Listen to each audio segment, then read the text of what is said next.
क्या आप अभी तक 4G स्पीड से इंटरनेट चला रहे हैं? तो यह खबर आपके लिए काम की खबर है।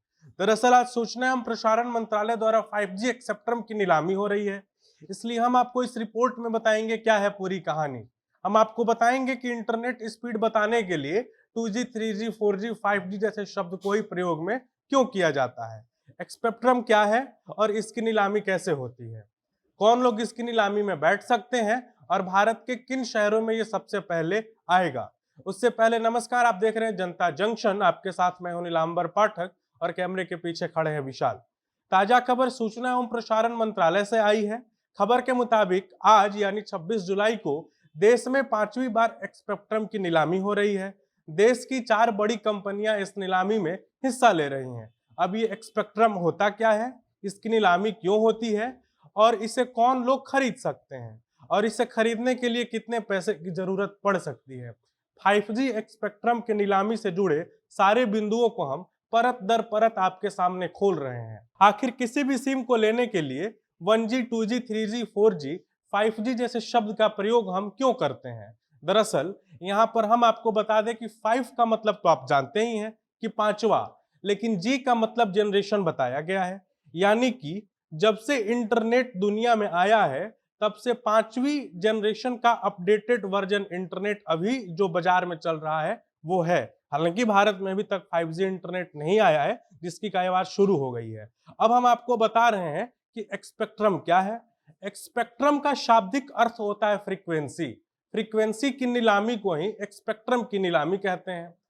हम जो भी मोबाइल चलाते हैं उस मोबाइल को चलाने के लिए टावर की जरूरत पड़ती है। जिस कंपनी की जितनी अच्छी फ्रीक्वेंसी होती है, यानी कि जिस कंपनी की फ्रीक्वेंसी की स्पीड अच्छी होती है, उस कंपनी का नेटवर्क उतना ही मजबूत होता है। यानी कि यदि फ्रीक्वेंसी ठीक रहेगा तो इंटरनेट भी बढ़िया चलेगा, बातचीत भी एकदम एचडी क्वालिटी में होगी। इसलिए फ्रीक्वेंसी को बेचने के लिए सरकार के सूचना एवं प्रसारण मंत्रालय द्वारा स्पेक्ट्रम की नीलामी का आयोजन किया जाता है। अब आज जब सबकी जिंदगी भाग दौड़ से भरी है तो ऐसे में हर किसी के पास समय की भारी कमी है। ऐसे में सब कुछ जल्दी हो जाए, सबकी यही चाहत रहती है। अब जब इंटरनेट स्पीड है तो सुपर स्पीड हो जाए। इसलिए अब भारतीय बाजारों में 5G इंटरनेट को लाने के लिए केंद्र सरकार ने भी पूरी तैयारी कर ली है और इसी के तहत 20 साल की अवधि के लिए कुल 72,097.85 मेगा हार्ट स्पेक्ट्रम की नीलामी भारत सरकार करेगी, जिसे खरीदने के लिए 4 बड़ी टेलीकॉम कंपनियों ने शामिल होने की तैयारी कर ली है। इसमें सबसे पहला नाम रिलायंस जियो टेलीकॉम, उसके बाद भारती एयरटेल, अडानी टाटा नेटवर्क और अंत में वोडाफोन और आइडिया समूह को नीलामी के लिए सरकार द्वारा मंजूरी दे दी गई है। पहले हम आपको यह बताते हैं ये कंपनियां कैसे स्पेक्ट्रम की नीलामी में अपनी बोली लगाती हैं और उसके लिए क्या क्या करना पड़ता है। दरअसल कोई भी कंपनी जो दूर संचार के लिए सिम बेचती है उसके लिए स्पेक्ट्रम खरीदने की जरूरत पड़ती है, लेकिन सिम कंपनी का ऑपरेटर बनने के लिए कंपनी मालिक को पहले एक लाइसेंस खरीदना पड़ता है और मंत्रालय में रजिस्ट्रेशन भी कराना पड़ता है और उसके बाद स्पेक्ट्रम की नीलामी के लिए केंद्र सरकार के सूचना एवं प्रसारण मंत्रालय को धरोहर राशि जमा करानी पड़ती है। इन कंपनियों में से जिस कंपनी ने मंत्रालय को ज्यादा पैसा दिया उस कंपनी को उतना ही स्पीड में फ्रीक्वेंसी या जिसे हम स्पेक्ट्रम भी कह सकते हैं मिलेगी।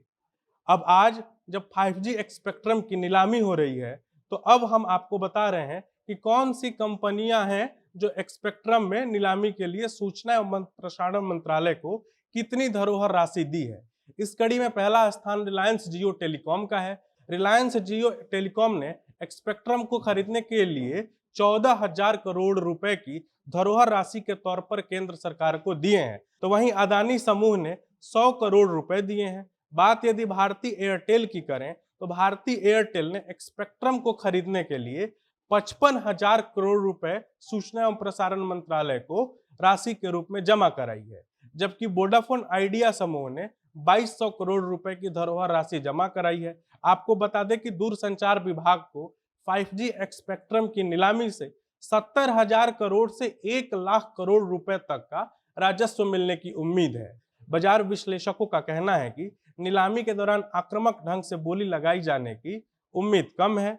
इसकी वजह यह है कि स्पेक्ट्रम पर्याप्त मात्रा में उपलब्ध है, जबकि बोलियां लगाने वाली कंपनियां सिर्फ 4 हैं। आपको बता दें कि भारत में 5G इंटरनेट के विकसित हो जाने के बाद पहले चरण में दिल्ली, गुरुग्राम, लखनऊ, चंडीगढ़, अहमदाबाद, गांधीनगर, जामनगर, मुंबई, पुणे, बेंगलुरु, चेन्नई, कोलकाता और हैदराबाद में शुरू करने की उम्मीद जताई जा रही है।